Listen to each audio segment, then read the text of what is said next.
Hey y'all, it's your boo, it's your girl, it's your plus size coach T Ray checking in. And y'all, today I'm doing a type of video I've never actually done before, and I just had this overwhelming feeling that I need to try to get my brother's story out. My brother Ricardo Devancion Miles was born Valentine's Day 1988, and he was murdered on June 2nd, 2017. And excuse me if I cry or get emotional while I try to tell his story, but this is really hard for me. And I've never really talked about it much on my channel because it's just hard to get out your mouth. And as much as I watch true crime and things, you would think this would be easy for me, but it's definitely different when your family and your sibling is actually the one in the true crime.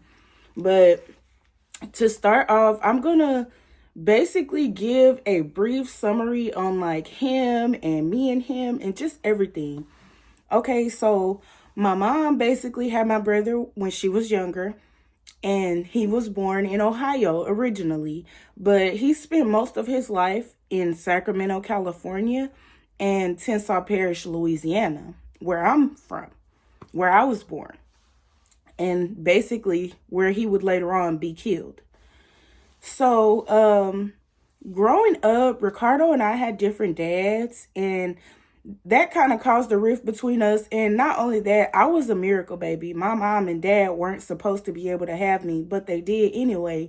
And that kind of caused a rift as well because he's young, I'm a baby, and people in his ear like, "Oh, your mom loves her more," or whatever, because I'm like a miracle baby, her first daughter. Like, come on now, be for real. Um, but yeah, so when we were kids, we basically had a rift going on between each other because there was like, regular sibling jealousy and all that. But moving forward, my brother had him a baby in, I believe, 2000. And y'all, I'm not gonna tell y'all when my nephew was born. Actually, just know that now my nephew is a teenager and he wasn't when this first took place. Okay, so moving on. So on June 2017, my brother had just come back in like December of 2016. Like right around Christmas, my brother had just came back. He had been in California for some years, y'all. And he was even dealing with this female that he thought he was going to marry. And my mom was completely against it. And yeah. So whatever the case may be, my brother comes back after not being around for like 5-6 years. He's been off in California and out on his own, basically. So this was like him reuniting with his family, his child, his actually legally married wife at the time, who was the mother of his child, who is the mother of his child. Hey, girl. Don't want to say her name. Don't want to put too much on it. But yes, hey, girl. And basically, like, okay, so on this particular day in 2017, him, my grandma, and my nephew are going fishing. Now, mind you, my grandmother loved to go fishing, and my brother is always going to indulge my grandmother no matter what. So, they all go fishing, and they were asking me if I wanted to go, y'all. With all my heart, mind, and soul, I'm always going to regret not going. But I didn't go, and apparently this guy he worked with picked him up. Now, y'all, to give background on the guy who picked him up, basically my brother was working for his dad. And to give background on that whole side, I'm so sorry, you guys, if my story is all over the place. It's hard to talk about. But whatever the case may be, the guy who picked him up was the son of the man he was working for. And the man he was working for, Henry, Henry got married to Raina Pitts. Raina Pitts is this very wealthy woman in Louisiana, and Henry is this man in jail who miraculously he gets out of jail once he gets with this very wealthy woman, and they go on their 10,000 acres of land in the back of Tensas Parish. Mind you, this is a very rural area. So for somebody to have 10,000 acres of land, you know, they got that, whatever. So he's working for these people. They have agricultural land that they rent out. They have agricultural land that they work themselves. And my brother was working out there with them, and he was making pretty good money. So, when it comes to the son, my brother and the son had got kind of close. They were around the same age, not the exact same age, but they were around the same age. So they got kind of close, and come to find out that, you know, this guy, he's on drugs, and he don't really know nobody in town because they're not originally from there. So my brother is like helping him connect with who he needs to connect with to get what he's trying to get. Okay. So they close, they kicking it around each other, but there's also some dynamics of like jealousy and weirdness. You know, like any like friendship that you have, there's going to be some weirdness, some jealousy. But sometimes it does go too far. Sometimes people aren't mentally capable to deal with those little quarrels you get into during a friendship.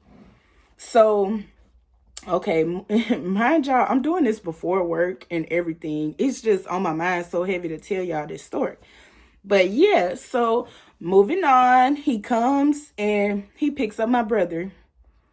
That would be the last time anyone from my family ever sees my brother again. They stop by a store on their way, going to hang out. They stop by a store, they get some beers, you know, they chilling, they hanging out. They even pick up this young lady who they be freaking on.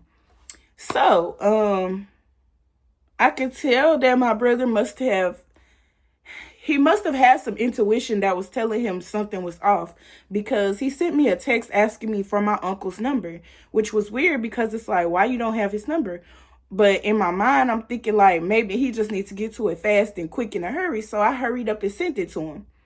That's basically the last time I would ever hear from my brother, is him asking for my uncle's number, me sending it, and me seeing that he read it. So,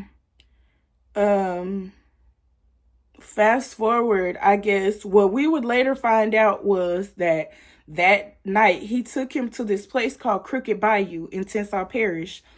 And he proceeded to, well, basically, there was already a man waiting there. Like, my brother and this man had got into it. And not only that, but this man, basically, the guy who was driving the car, the last person seen was my brother, Derek Savage. I'm going to say his name so I don't have to just keep saying the last person that was seen with my brother. I don't care. Yeah, your name is Derek Savage. So, yeah.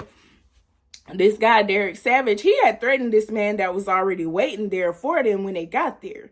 And this man's name would happen to be John Fussell. Now, John Fussell is an elderly Caucasian man who's like notably on methamphetamines. Like, you know, we would call him lickety split because he was always doing his mouth like all the time. And not because he just didn't have teeth in his mouth, but because the drugs, honestly. Even my little nephew would laugh because, yeah, he met the guy. We called him lickety split. Like, most of my whole family met these people. Like, yeah, it's crazy. So, basically, the guy tells my brother to get out the car or whatever, and he's pretending like he's showing him an alligator in the water. So, as he proceeds, he pulls a gun out and shoots my brother in the back of the head. I guess my brother doesn't die immediately. He takes off running, and the guy shoots him again, and he dies. Now, the only reason we got that information was because the young lady they had picked up in the car, she was still in the car. Apparently, she was drunk or drugged out or something, just laying out in the back seat, but she saw everything, y'all. And I'm sure, heck, if I had been drinking, I'm sure that would sober me up quickly.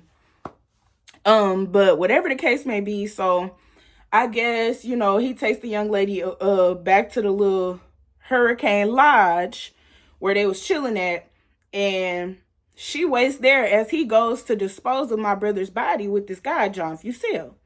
Now, y'all, it would take them years to actually get an eyewitness, which would be that girl, Dana McDaniel, and to come up with enough evidence to basically like prosecute these people. So we like coming to find out that the whole thing, these people had a meth lab out there. They had a secret meth lab. So this agriculture and stuff that my brother was working, the crops, the 10,000 acres, somewhere out there was a hidden meth lab. And we only found that out because the meth lab had an explosion while this whole situation was going on. Because mind y'all, we done went out in the woods searching for my brother. My brother was missing at this time. We didn't know right away that he had been killed by these people. Now, fast forward, we done been out here searching for my brother, searching for my brother, searching for my brother. We done reported him missing to the police. The police is checking all his phone records, checking everything. And of course, his cell phone no longer pinged any more towers after June the 2nd. No credit card he ever had was used after June the 2nd. None of his email accounts, none of that was used after June the 2nd.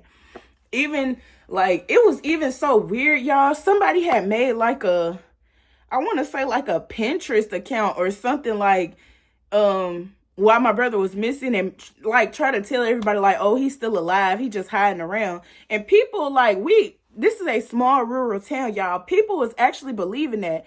And it really ticked me off. Like, and people who knew the guy who killed my brother, y'all, they telling me like, oh, I can't go around saying stuff like he killed him and all that. Like, y'all, I know my brother. Like, even though we fought so hard growing up, when I tell y'all we was this close when he got killed, like, when he came back from California after all that time, it was just like we just missed each other. We just needed each other. Like, it was crazy. Like, he getting to, he get to meet my baby. I done had a baby. He get to meet my baby. Y'all. Okay, let's stop. Now, fast forward. Come to find out that, yeah, there's a meth lab out there and all that. And this Dana McDaniels girl, her husband, she's married, or her ex-husband, child's father, whatever, he know them, and he's a police informant. So come to find out, y'all, this man murdered my brother because he out there telling people, like, we know there's an informant, we just don't know who it is, we're gonna get rid of them. And of course, the police informant gonna point his finger at somebody else. And just so happens, sadly, that somebody else was my brother. So, yes, he killed my brother thinking he was the informant. But that's just not the end, y'all. That's just not the end. Okay, so time is going on. We searching for him. Mind y'all, before we even told the police, like, before we even filed a missing person report, y'all, we was going around asking people, like, this is a small town. Like, you see my brother, you see my brother, you see my brother. And y'all, I kid you not, people I've been knowing since elementary school was lying. They lying, saying, like, no, we didn't see him, stuff like that. Come to find out, this guy I've been knowing from elementary school, he lying. He seen my brother that night, and the only reason he even told me was because the police was getting ready to tell me anyway. Y'all, this whole case, I got family, friends, people I done grew up with that I just would never respect again, because we got 1 million family members in Louisiana, y'all. And when I tell you not half of them was out there helping to look for my brother, and we a small portion of a big family. Like, we're not asking other people for nothing. We not that kind of family. If you need us, we there for you. So it just was like, dang, like, where's my brother's help? Where's my mom's help? Like, y'all don't care that my mama crying every day looking for her child. You know what I'm saying? You don't think you should help. You don't care. And, like, we church members, y'all, so whole time we, like, you would expect your whole church to be out there and stuff, like, and mind you, don't get me wrong, it was people who went to school with him and everything. People was out there helping us, y'all. It's just sad to think that your family wouldn't care. And that your family would be going around saying stuff like, he probably just strung out on drugs. He probably just somewhere strung out, hiding. Y'all, my brother wasn't on no drugs. You know what I'm saying? My brother might have smoked weed. My brother might have got drunk, pissy drunk on a few different occasions. But he didn't do no hard drugs. And it took the whole trial and the eyewitness saying that he was the only person out there that wasn't on meth for people to understand that this man had just got back to his child after years of not being around him. He would never just disappear. Yeah, and okay, I'm sorry. So on June the 2nd, he went missing. Now, we kept searching for him a long time, but honestly, by June the 20th was my grandmother's birthday. I knew when we didn't hear anything from him that he was gone. Like that he wasn't alive no more. Because rain, sleet, or snow, no matter what was going on, he would call her on her birthday if he couldn't be there. You know? So, moving on, fast forward, like, this is causing problems in my family, mind you, because what's the last message I had from my brother was asking for my uncle's number. So, we still don't know the communication that went on between my uncle and my brother, and my uncle was very good friends with the father of the man that killed my brother. In fact, they were still going to Masonic meetings and things together even after the fact of this happening. And y'all, okay, so let me tell y'all. So he went missing in 2017. The eyewitness didn't come forward until closer towards the end of 2018. And then they finally started trying to get these people convicted. Now, as I told you, the eyewitness, her baby daddy, husband, whatever you want to call him, he was actually the informant out there. So at this point, he trying to get them gone too. Like, I don't know if he started to be in danger at this time or what happened. I'm sure he probably did. I'm sure he was still informing and my brother dead. So now they starting to realize that it ain't my brother.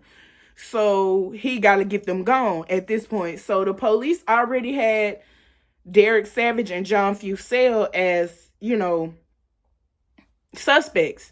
Now, Derek Savage, I don't know how, y'all, but he was beating his girlfriend, Consuela, and having all kind of traffic violations where they finding guns on him and everything, but somehow he kept bonded out. But as I said, his father is married to a very wealthy Caucasian woman. And he, like I said, he kept bailing out no matter what he was doing, no matter what his prior charges was, because he was not no first-time offender. They kept letting him bail out. And so the Fusel man, the guy who supposedly buried my brother with a track hole, now when the police first got him, this is how they got him, y'all. The informant took a picture of an expired registration on his car and had the police pull him over, and they found methamphetamines on him and stuff. And y'all, immediately when they start questioning him about my brother, he takes them out there to where they would later on actually find my brother's remains. Like, not the police, y'all. Even though the police, they claimed they had cadaver dogs and helicopters and stuff out there looking for my brother's body. You know that was a lie, because a lumberman, somebody working the lumber, they done sold the property. The people who killed him done sold the property that his remains is on. And somebody's like, a lumberman, he doing stuff. He excavating, he pulling trees, all kind of stuff. So he finds the remains back there. He contacts the police. I'm sorry, but you mean to tell me there were cadaver dogs and things out there yards away from the actual remains and they didn't smell anything? You're lying. And the fact that we in a small ass town and no fucking body seen the helicopters. Mind you, if you bring in cadaver dogs and helicopters and shit, the news would probably be out there too. You get what I'm saying? But whatever the case may be, y'all, so the man who buried him, as soon as they bring him in and start interrogating him about my brother, he actually takes them out there. But when he gets there, he gets to crying and he changes his mind and he's asked for a lawyer. Okay. Y'all. And when the trial starts, his lawyer and the lawyer of the man who killed my brother is the same person. And of course, that leads me to believe that, yeah, these people are paying for this man's lawyer so he don't tell. And, yeah. That lawyer ended up like bowing out of the case for them too. He ended up, not being on their case no more. But, yeah, so moving on. So yeah, that's how he got caught up. He never really got out after that. He never really got out of jail after that. Now the other guy, it took them more time to actually get the guy who killed my brother. And they already had his murder weapon. The murder weapon that the witness did describe was had already been taken into police custody in like a traffic stop. So they already had that.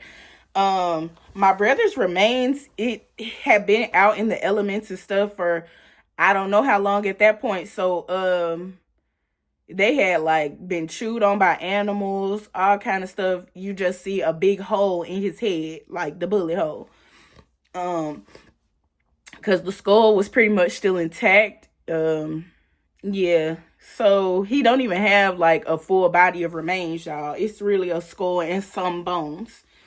And they won't even let us have that. Even after the trial is over and all that, they won't even let us have that. And the police was in on it. Like, I don't want to say too much about the police being in on it, but the police were in on it. And they went so far as to have like undercover people like watching the police from within the department. And it's crazy because this man who been the sheriff now since I was a little girl, I'm 28 years old, been the sheriff since I was a little girl, had to stop being the sheriff right after this whole case ended. He had to stop. He could no longer be the sheriff. And that's crazy because, as I said, he's been the sheriff since I was a little girl. I'm 28 years old. He's been the sheriff since I was in elementary school. Maybe Head Start. And now all of a sudden, after they've had undercover officers and things to come in from about my brother's case, he can no longer be the sheriff. Isn't that crazy? And y'all, this is so funny. Like, okay, so during the whole trial, we going crazy. People putting out false rumors, people spreading crazy rumors. We looking for my brother, so we like following up on even all the weirdo rumors and stuff. We following up. So one day we get this call and somebody telling us like, oh yeah, I heard they got your brother locked up in this little warehouse thing. It's a little warehouse right outside of town, like that they had described to us, and we knew where it was. So the head sheriff, he actually was at a church right around the corner from us. This was a Sunday. So he not answering the phone. We go straight to his church. He come outside the church, we get him to come outside. He come outside the church. He asked me like, I'm doing everything I can. What do you want me to do? I said, I want you to start at his daddy. His daddy done got off on a murder charge before. So start at his dad. His dad taught him everything he knows. Start at his dad and work your way down. Y'all, when I tell y'all this man started screaming in my face after that, because the guy who killed my brother, his dad, like I said, he's married to a wealthy Caucasian woman. She got that bread. So they don't want you asking no questions or saying nothing about them two. They untouchable. You get me? Because they know at this point, this boy ain't untouchable no more. It's witnesses. It's too much going on. Y'all can't just let him go at this point. And so, y'all, the trial goes on, and there's so many lies being told. Like, this one boy, y'all, and I truly pray for him. I truly do. A lot of people don't understand why I feel like I'm praying for him or any of that, but I'm praying for this boy. This boy that I went to school with, he was a couple years younger than me. His brother his older brother was actually in the same class as me, but he ended up getting kicked out of school, going to a different school, and he ended up, I think it was his birthday, he was speeding home, and y'all, he ran into a tree and passed away. So this boy, he already dealing with enough, you feel me? I know how it is to lose your older sibling. It's really sad. So I guess he had been assaulted in jail. I don't know if he was actually assaulted in jail. I don't know, but he looked very innocent. He looked very, I don't know, y'all. I prayed for him because to me, he looked like he'd been going through something. He's very small, very frail. He's Caucasian. He's small like he was, in school. Like he just gonna be a small person all his life probably. He probably only stands at like, 5'1", 5'2", like same height as me type, but very, very skinny, maybe 90 pounds, 100 pounds. And as he took the stand, he basically proceeded to try to lie and say, oh, he saw my brother the night he's supposed to be killed. Yeah, kid y'all not. He started saying, yeah, I knew it was him because he looked just like his cousin Wooty Woo. And I'm like, that ain't our cousin. What the hell is he talking about? But then y'all, all right, y'all, I gotta hurry up because I'm running out of data on my phone. But yeah, so the district attorney kind of like dug into him, like, yeah, so basically, weren't you on the phone with your mom? Weren't you saying you got raped in jail to try to get out of jail and woo woo woo? Y'all just going in on him, and he was like, I was raped and da da da da. Like, y'all, it was too much for me. But honestly, everybody already knew he was lying about seeing my brother after the fact that he's supposed to be got killed because, yeah, he don't even know what family member to say he looked like because we not related to the person he was talking about. But yeah, so I feel bad for him. It's so many details and little things in this case, y'all. I'm trying to touch on a lot of everything, but I'm also trying to convince my mom to write a book about this because what point of view would be better than the mother of someone who like lost their child and their child that they had early, so they kind of like grew together and like learned from each other. So it's just, I don't know, it's just hard.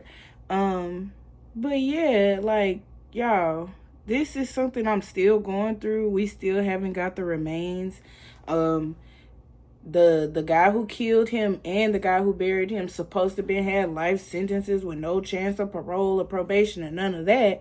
But since in 2020, Louisiana changed their laws. Mind y'all, we just went through the murder trial in like 2023. It wrapped up. We've been going through this a long time. It didn't just happen right away. Like, it was a lot going on. But mind y'all, in 2020, Louisiana changed their laws to when it's a serious conviction, it has to be a unanimous vote. So come to find out, the guy who buried him had an 11-1 vote on his murder charge, I think. So they done lessened his sentence. So now he only got like 15 years to do. And the other guy, the guy who actually killed my brother, he's actually trying to do the same thing, but his is not the same. Like, everybody unanimously voted on his, but he's trying to say that they never pulled the vote to see that every juror said that. And he's trying to say that it's not significant enough evidence for them to say that the officer that was working in the court, I think he's called the court marshal, it's not enough for him to just sign an affidavit saying that they all unanimously voted for him. Yeah, so he's trying to get his stuff appealed, y'all.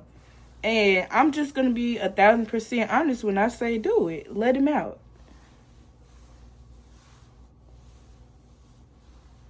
Yeah, kid y'all not, the day after my brother went missing, we went to this guy's house because we knowing Derek was the last person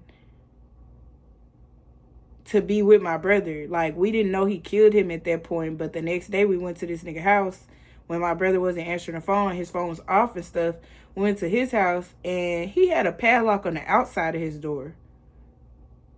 Mind y'all, I had been out there a million times. Like, they got so many guns out there. It's a hunting ground. That ain't their actual residence, but they live there.